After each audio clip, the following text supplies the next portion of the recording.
साधी सोपी रेसिपी सिरीजमधली आज रेसिपी नंबर आहे 81। आज बनवते घेवड्याची भाजी। अतिशय सोपी रेसिपी आहे। या सीझनमध्ये घेवडा खूप छान मिळतो, त्यामुळे ही रेसिपी करायला विसरू नका।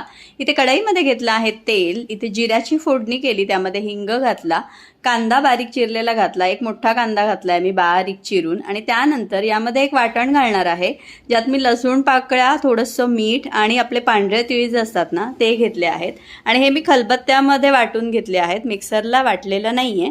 छान असं जाडसर अशी भरड करून घ्यायची त्याची, आणि हे वाटण या भाजीमध्ये नक्की घालून बघा, खूप चविष्ट बनते ही रेसिपी। इथे आता तुम्ही बघू शकता कांदा छान असा गुलाबी झाल्यानंतर हे जे वाटण होतं ना ते मी यामध्ये घातलंय, फारच असं जाडसर वाटून घेतलंय, आणि हे घातल्यानंतर पुन्हा एकदा मस्त असं परतून घेतलं। परतून झाल्यानंतर यामध्ये मी आता मसाले घालणार आहे, ज्यात मी हळद, धणा जिरा पावडर, लाल तिखट आणि थोडासा मालवणी मसाला घालणार आहे। मालवणी मसाल्यामुळे चव खूप छान येते आणि लाल तिखट घातल्यामुळे रंग छान येतो भाजीला। आता हे सगळे मसाले छान असे खमंग परतून घ्यायचे तेलावर, म्हणजे मग भाजीला रंग छान येतो। आता इथे तुम्ही बघू शकता मस्त परतून झाल्यानंतर घेवडा मी आधीच असा हाताने मोडून ठेवला होता। ही भाजी मी चिरत नाही, हाताने मोडून ठेवते, आणि त्यानंतर स्वच्छ धुवून घेतली ही आधी भाजी, त्यानंतर मिठाच्या पाण्यामध्ये थोडा वेळ भिजत घातली, म्हणजे एखादी कीड वगैरे असेल तर निघून जाते।